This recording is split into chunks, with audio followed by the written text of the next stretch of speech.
Our speaker today is John Dickinson. He's the Director of Technology at SwiftStack, technical lead of OpenStack Swift. Thank you. As he said, my name is John Dickinson. I work for a company called SwiftStack. We focus on the open source projects called Swift, part of the OpenStack project.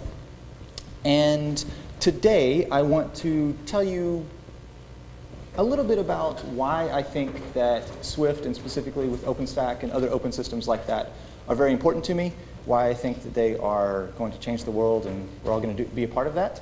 And also, there's lots of information about there, and I've spoken this week already about what Swift is and kind of how it's put together and how things work. But the second part of this talk, the majority of this talk, we're going to go through and actually test to destruction a Swift cluster, so to speak, and see what happens in different failure scenarios and how Swift recovers from those. So to start with, a very, very high-level intro, what is Swift? I think it is the evolution of storage. It is the future. Swift is a large-scale distributed object storage system. It's built for scale, it's optimized for durability, availability, and concurrency. And it is conceptually similar to something like Amazon S3. And so it is good for any kind of unstructured content that can grow without bound. It's been running in scale in production for several years. I've been working on Swift for about 3.5 years now. Since it started at Rackspace and then now as part of OpenStack in the overall community. So to start with, why is this important? We can all talk about what the code actually does and what problems we're trying to solve very specifically and how we solve those, but taking that up one level into the why of things. The reality that this is my soapbox here, that everybody has data. And it may just be cat pictures, but in more seriousness, companies and individuals have all kinds of data. We've got everything from videos to user data, static websites, backups, things that are large-scale data sets used for scientific purposes, research. It's been a huge thing I've heard this week with people like Nectar and some of the university research here. And yes, it may include some cat pictures. But the reality is that data is always growing. It's the fundamental thing about data. It's always getting more. We've always got more of it. And so we need to figure out how to store that effectively, because there's 3 things that you can do with data. You can either compute on it, you can store it, or you can move it around. And storage, I believe, is key, because that's the foundation that you're going to build your computing and your networking on. You have to store something before you can transform it or move it to someplace else. So we have to get that right. And something that I've heard from, sorry about that. Something that I've heard actually from some people who live here, and Tristan Good, CEO of Aptera, phrase that I got from him is data sovereignty. And this is something that is incredibly important for people all over the world. And specifically this week, talk about how it's important in a place like Australia. There are certain government laws and things you can and can't do with data for certain industries. You also want to be able to have ownership of your data and things that touch your data.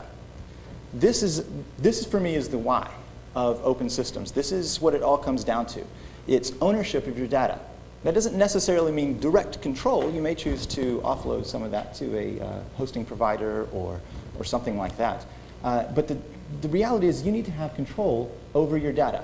You need to be able to have ownership over everything that touches your data, from the hardware to the software running on that hardware, all the way down to your tool chain on how you're accessing your data. And it's open systems that make this possible. Because in communities like OpenStack and the Open Compute project on the hardware side, and even looking at why we're here this week with Linux, you have not only the ability to influence the actual code and add features and patch bugs and things like that, which is great, but you have the ability to control the entire community around those things. So it's not only the fact that you can get the source code, but it's the fact that you can actually push that forward and the whole community forward and influence that community itself. And I think this just comes down to the original 4 freedoms of the free software movement. So my vision for Swift is that everyone, every day, will use Swift whether they realize it or not. And this is just some of the companies that have contributed to or announced that they're running Swift. A lot of hosting providers, they have tens of thousands of customers. You've also got other people who are doing things like storing videos and web images. The point is, when your mom picks up her smartphone and starts playing games, I want her to be using Swift. When you go help your kids with their homework and go look up something on Wikipedia, I want them to use Swift. When you're logging into your bank records and figure out, looking at old images of your bank statements, these are all amazing use cases for something like Swift. And that's my vision, that it will be the storage system that is underlying our day-to-day lives. So that's my introduction of why I think this is important and what really is exciting me about being a part of OpenStack, Open Compute, and overall open systems and contributing to that. I would love to have you come join and contribute to that. We've got an open system of contributing code to Swift, and so please join. So now, let's get into playing with Swift. There are 2 hard problems to solve in a distributed storage system. The first one is figuring out how to place your data within the cluster, make effective use of your machines, and isolating particular pieces of data to protect against failures. And the second hard thing to do in a storage system is to protect against data failure, or hard drive failure, hardware failures in general. And so in a cluster of any size, hardware failure is inevitable. So you have to figure out not if it happens, but what do you do when it happens. So there's 4 things I want to cover. The first one is 4 things we're going to look at. We're going to look at what happens when a hard drive dies, what happens when a server dies, what happens when a hard drive gets full, and what do you do about bit rot on your drive. So first off, this is where we're going to start switching back and forth. And as a matter of intro, I've got a virtual machine running on my laptop that has 4 Swift simulated Swift servers. It's got 4 instances of each of the pieces of Swift, and each using 1 hard drive. And so we're going to do things like unmount hard drives and kill things while it's running and then see what happens. So first off, look at the happy path. If we're looking at a basic GET request, see what happens there. Let's do that. So I have a couple things open here. First off, we've got what are we doing here? Okay, let's reset Swift. We've got everything working. And we're going to start the main servers. We're not starting the background consistency processes yet because otherwise it would recover too quickly and we wouldn't be able to actually see what happens. So we've got that running. I have that's a different window. So I'm looking at the Swift logs to see what happens over here. This is where we're going to see what happens. Now, we're going to grab a token from the cluster. We can do a request there, and you can see that we've got some requests coming on there. So now let's do create a container. Just as a clarity here, this part of my request is just kind of the prefix of a URL, just the IP I'm talking to, v1 for the API. This is my Swift account string, auth ABC. I'm going to create container C, and you can see that was created. And now I'm going to, got our things there. And now I'm going to create object O, and we're going to say that's going to be data binary 1, 2, 3, 4. So there we've got our request, and you can see here a few important things. In here we did a head request on a container, and more specifically what I'm looking for is we've got object server, and object server. Each had a put request that was successful, which caused the proxy server to return, with the put request here, to return a successful response code of 201. So this is the happy path. Everything was just fine. And we can verify that by looking at, and on disk, here are the 3 copies of my data. I'm looking in my root directory where my hard drives are mounted, and you can see now that I've got 3 copies of my data, these data files here. They're named by their hash and the timestamp. So now let's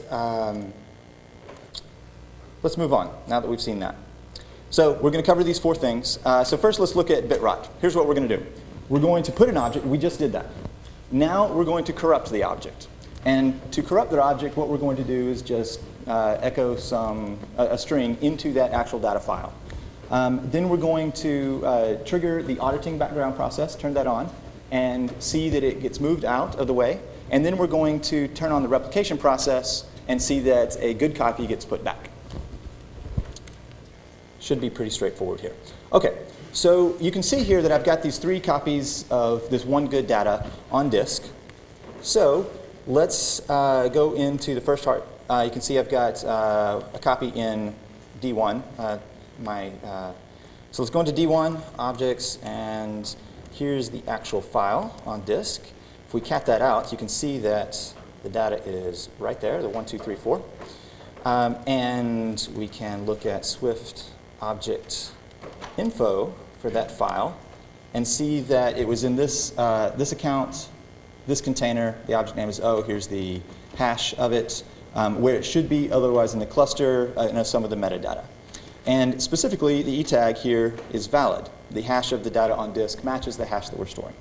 So now let's have some bit rot. Echo evil into my file. That was pretty easy. Now, if we cat the file out, you see that I've got evil data in it. And if I look at the Swift object info, you can now see that the content length doesn't match and the e-tag is invalid. So, in that case now, let's trigger the object auditor. Can you just flip back to that one where you showed the tag? Yes, here we go. So the e-tag is different. It does not match the file hash. So the actual checksum of this is stored in the extended attributes of this file. We didn't update that. We didn't corrupt that. So assuming we had a file system or hard drive corruption in this case, the e-tag is not going to match. So now let's start the object auditor. Switch over here, and very quickly you can see that it scans the directory tree there, and now we've got 1 in objects, 2nd in objects, and in D1 it now got moved into quarantines, and it's no longer available there. Now we're still going to be able to access this data with no problem because we've still got two copies in the right place. In the meanwhile, on a production Swift cluster, of course, you are going to have the object replicator run. So in this case, we start the object replicator, and you can see that the good copies was pushed back onto the other copy, and things are good to go. The quarantined object still stays there, but now we still have our full durability guarantees of 3 replicas in our cluster, and things are good to go. So that's how Swift protects against bit rot. If you look back at the data on disk, we can look at the Swift object info, and oh, that's because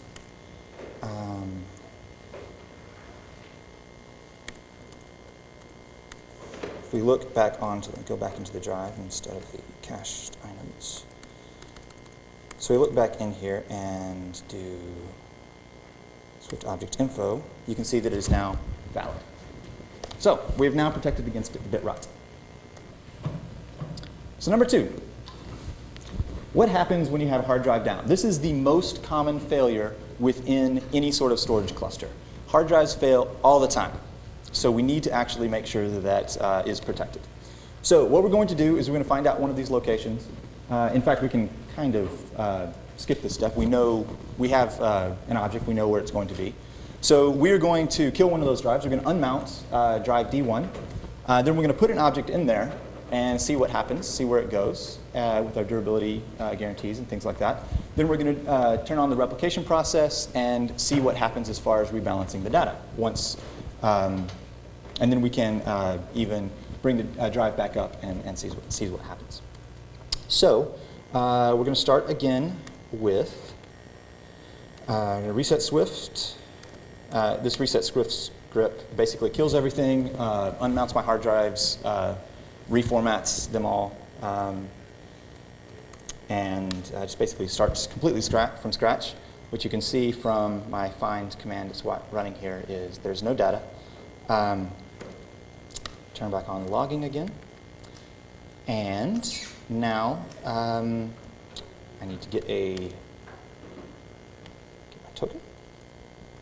We're going to put in container C. Now let's put in object O.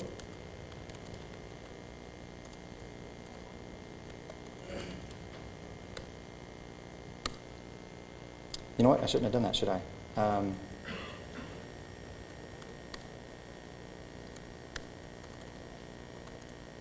Oh, actually, that was fine. Sorry about that. Let's do that sequence all over again.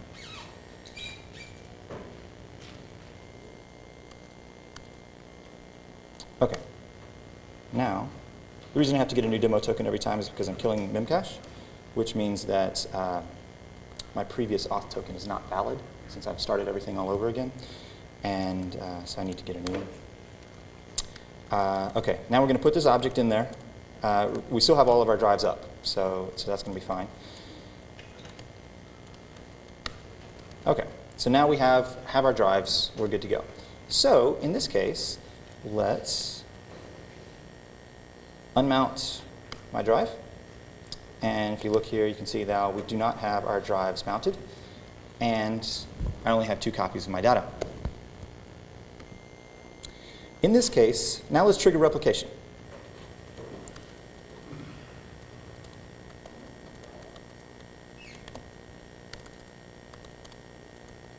In this case, we can see we got a 3rd copy that came right back up. Swift will automatically detect when your hard drive is bad, will automatically unmount it, and then in that case, when it detects an unmounted drive, it will ensure that you have a 3rd copy somewhere else on a handoff node. So here you can see that I have a 3rd copy. Instead of on drive 1, I've now got it on drive 4. This is not the primary location, but it still guarantees my durability of my data long term. Now, what happens if so we've got replication running, that's fine, we don't need to stop that. But what happens if I re-put something with the same object name? So it's supposed to go onto that primary location again. But I'm gonna overwrite the object, and it's gonna be 1, 2, 3, 4, 5 now. And get some white space on my log. It's gonna try to put it onto drive 1, which is unmounted. I still got a success. And what you can see here is that lots of things happened. Oh, that's the replication log. What happens is that the object was put, and where did that go? Object replicator, that was chatty. Here we go. When the object was put, we got a handoff node that was requested. And so that, that primary location was not found, and it pushed it to a handoff. 1, 2, 3, 4, 5 exist in all of these places. And if we really wanted to verify that, we can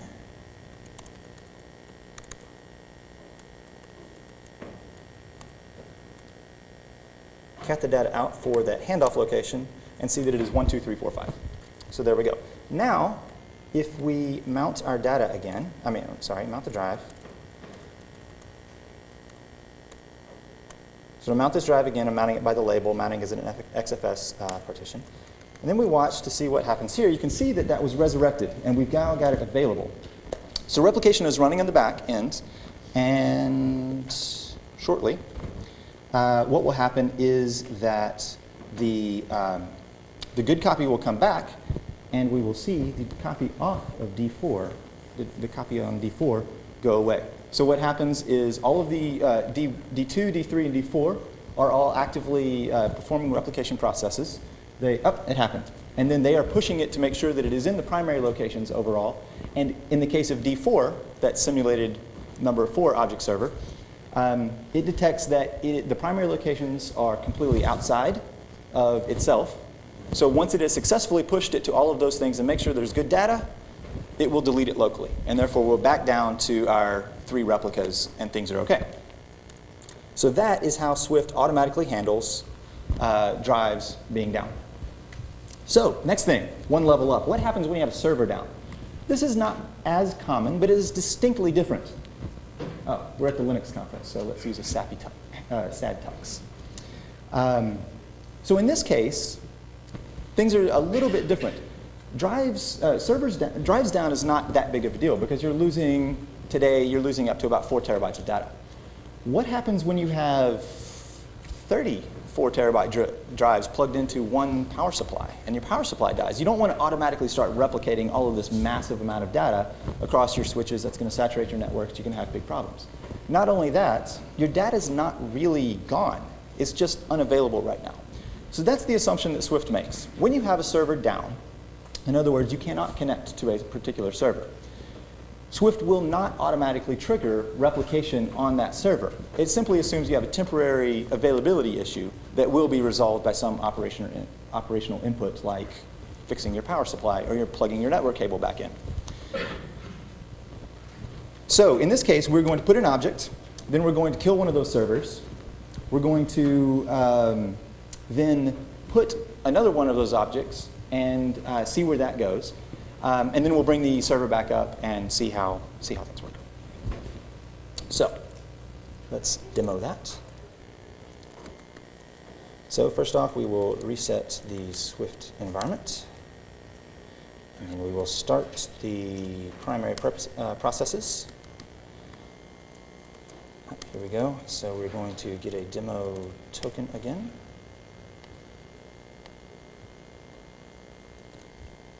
We're going to create the container, and then we will create the object inside of that. Great. Now you can see we have our object again. Make sure our logging is working again. And now, let's see, now we're going to kill the object server. So you can see here we've got 3 parent processes and 3 child processes. Specifically, I'm looking for the ones that are using number 1. So we've got these two kids here. So I'm going to kill 9018 and 8948. So we should have only 3 object servers running right now, one of which is the primary location for our object. We still show 3 here because this is kind of the all simulated in one environment. So just for completeness, we will also mount that drive because in a real world, if your server's down, obviously you can't access those drives. So now we have this. So let's put another object. Okay. Now we're going to put object 02 and see what happens. Okay. In this case, you can see that we have object 02 on. We've got an object on D2, another object on D2, D3, D3, and D4. So we've got at least one object on. Here's our first object. You can see by this hash here, the 827 hash, and then EFD hash is here, here, and here. So we've got 3 copies on one and 2 copies of the other. In this case, we have, you can see that there was a handoff requested for that object. And so we still put, for new objects, we still put a full 3 replicas. But we only have 2 replicas of that one that has that temporary unavailability. If we mounted the drive and launched the server again, we're still going to be there. So let's do that. In this case, I'm simply going to Swift init object server restart, which will kill all three of them, and, well, kill both of them and then start all three of them. And then we need to mount the drive again. I think that should work just fine. And now you can see we have the full 6 copies. If, for example, we would have updated the first object, then replication, we would have an out-of-date copy on the drive that just came back. Replication, of course, would have detected that, hey, you have a newer copy over here. Replication would participate in that. And in this way, when a server goes down, a complete server goes down, it's generally just a temporary failure, and you haven't actually physically lost all of your data. So that is not considered a durability loss, but just an availability loss. Swift will continue to work around that. All new content will continue to have three copies. And then when that server comes back, you have your full availability again. So moving back. Next error. What happens when we have a full drive? In this case, just because it was the defaults and I was just clicking enter, enter, enter, enter when I was setting up my VirtualBox, each of these drives are 8 gigabytes. So what happens if I try to upload a 100 megabyte object into the cluster, but I've already DD'd 8 gigabytes onto the drive? What do we do? So let's do that. The general rule with the storage system, of course, is that don't let your hard drives get full, right? Because it's a storage system. That's what it's supposed to do. And of course, this is the cloud storage system, so it's infinite, right? If you don't believe me, just ask the marketing guys. The reality, though, is that at some point, you're probably going to run out of hard drive space accidentally. You hope that doesn't happen, but it is a use case that has to be taken into account. You have to actually be able to handle this sort of error condition and not, say, start returning errors to your clients, or worse, just crash. That would be bad. So let's clear out everything we have. Start from a clean environment. And you can see here that if we do df-h, I have my 4 8 gigabyte devices with only 1% used. At this point, I have, whoops, where is that? Ah, yeah. Here's my DD commands. Copy just a bunch of zeros. Unfortunately, I can't use something like truncate because it doesn't actually write the data to the disk. So here, writing 8 gigabytes. While we're doing this, I'll show you this. I have a 100 megabyte file on this, on locally, and that is what I'm going to now try to upload. So you can see I tried to write my file, everything was good, but, well, I did what I was supposed to. I was trying to actually, wait, what? Awesome. That wasn't intended.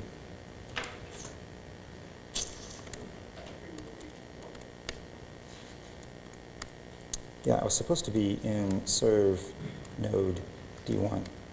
I've heard that DD is a fantastic, the acronym it actually stands for is disk destroyer. So apparently I just did that. Anyway, okay, now we're going to fill up the right drive and see what happens. So while I'm doing that, I will go ahead and get my demo token.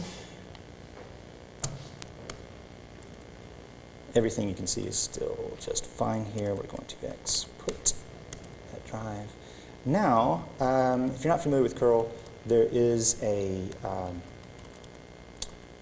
-t, which takes a local file and will upload it as the body. Okay. We now have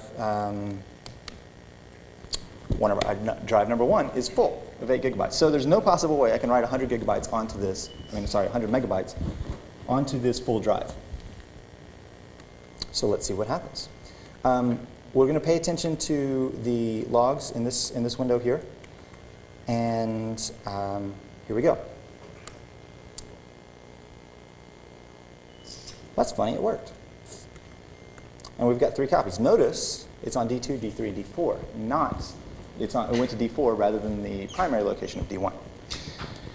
To explain how this works, notice this line right here.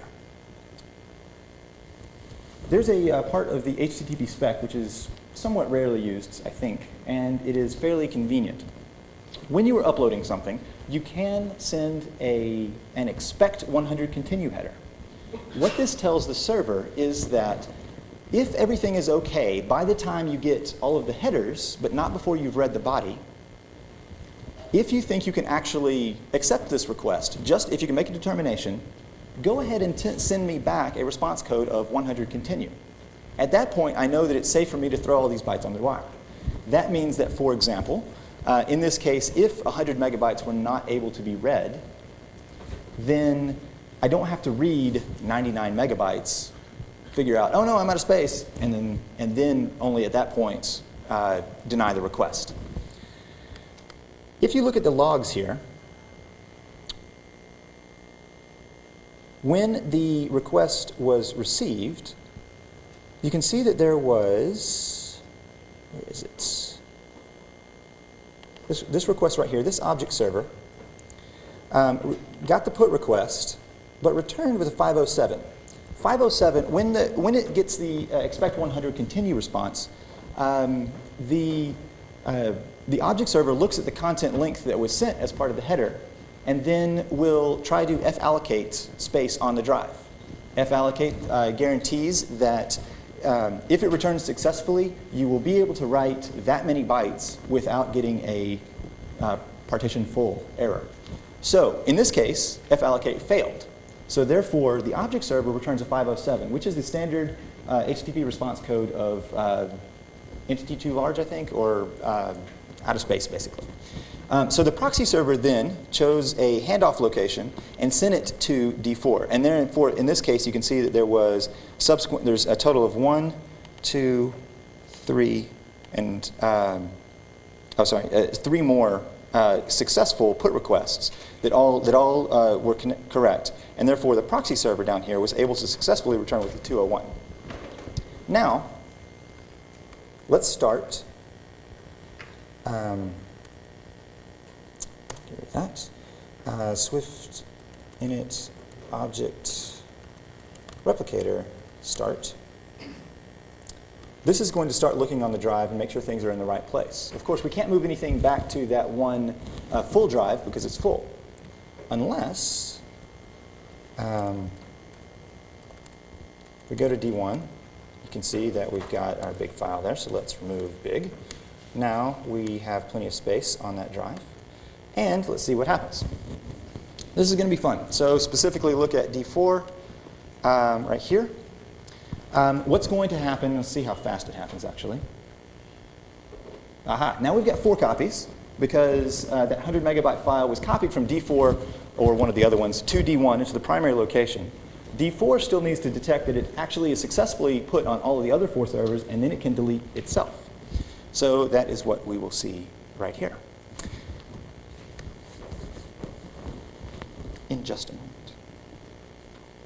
This is actually running with I think a sleep of 30 seconds. So it shouldn't take more than about 30 seconds.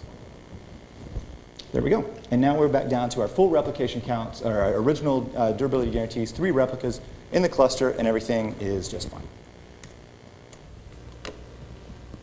And that's it. If you have more questions about Swift specifically, you can grab our source code off of GitHub, the OpenStack account /Swift. You can find some of the some good docs at swift.openstack.org.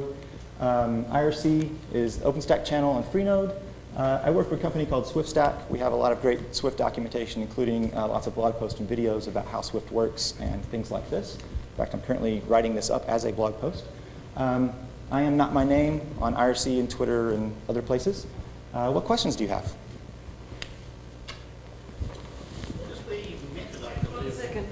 Okay.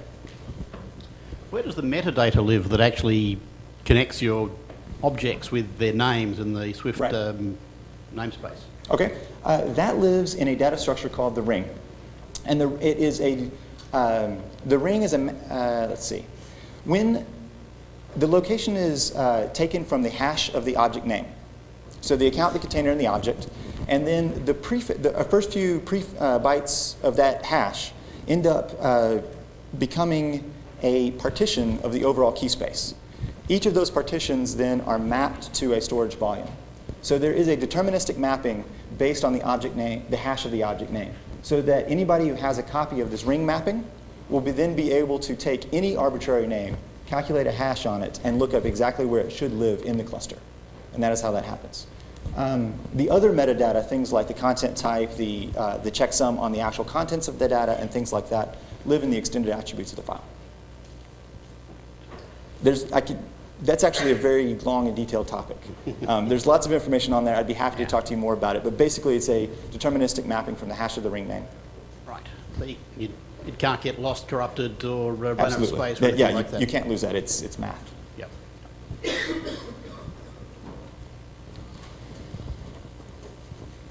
Why does D1 need to get a copy back originally? Why do you have this idea of a master location? Like once D4 had a copy of, well, in two examples you showed, you had your durability guarantee. Right. That is a great question. So let's look at that a little bit. There's a tool in Swift called Swift Get Nodes. It tells you lots of information about stuff. So we're going to load the object rings, is that data structure file, that mapping. And we're going to look up auth ABC containers C object O, which is, you can see, the object that we were putting here. It's just the components of the path here. Once we do that, you can see that here's the pieces of it. This is the partition it lives in, the hash of the data, and the primary servers that it lives on with the IP port and mount point, and then the handoff node, and then some helpful copy-paste tools to get to that. The reason that we need to put it back on the primary location is because read requests only look in primary locations. They will look in one of those three locations. You will have as many potential handoff nodes as you have actual storage volumes in your entire cluster, which makes sense that then for writes, you can continue to try to put it on new drives in the cluster because you really want to get a copy of that data there. The problem is, if you have a request that doesn't exist, it could just be mistyped or something that is on the handoff nodes, it's kind of indistinguishable there. You do not want to start making requests to every single mount point in your entire cluster. It's very hard when you have tens of thousands of drives. And so it will only look at the primary locations, in which case you want to ensure that your data actually lives in the primary locations. The second reason for this is because the primary locations are chosen so that all of the drives will fill up evenly. And you don't want something to, based on a hard drive filling up, some sort of cascading failure scenario that one drive gets disproportionately full, which then fails over the others and things like that. It's going to make sure things are evenly balanced throughout the cluster. Also, because one of the disks may be in another data center? One of the disks may be in another data center. Not today, but we're working on that. Let's just say, yes, it could be far, like network-wise, farther. Well, in general, I agree with you that object store is likely to be the future of storage. Block device storage is still required by a bunch of applications, operating systems, etc. So the question is, do you have plans to introduce block device storage in Swift, and when? No, we have no plans to introduce block device storage into Swift. We believe that is a different use case solved by a different storage system, and that each storage system should do that thing well. So for your setup, you always need a spare fourth node. No. If you want any sort of HA, you always need a spare node. So I could have run this actually with just 2 nodes. Because I've got 3 replicas, success is determined, of writes is determined by quorum. So two writes had to succeed. If I went with only 3 nodes, I can still have my full durability guarantees. Unfortunately, then, I would not be able to have handoff locations in the case of a failure. So in this way, this is one of the ways that Swift is more resilient to failures the more it grows. The bigger you have a cluster, the better able it is to handle failures.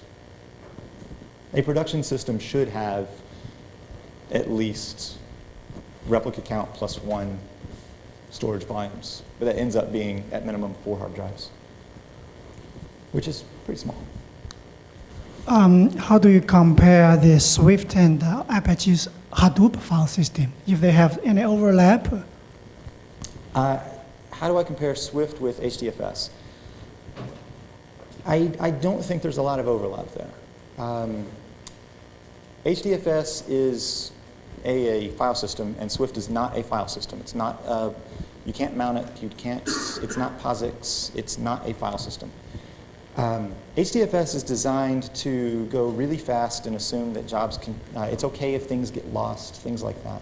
Swift is designed for more durable storage. Hadoop is designed for let's mutate some data very, very quickly and in a distributed manner.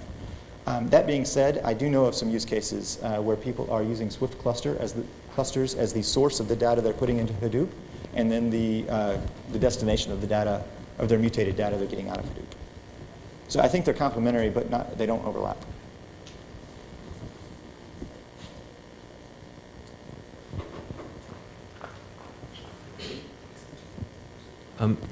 Is there anything in the conceptual design of Swift that would make it hard to add a block device layer on top of it?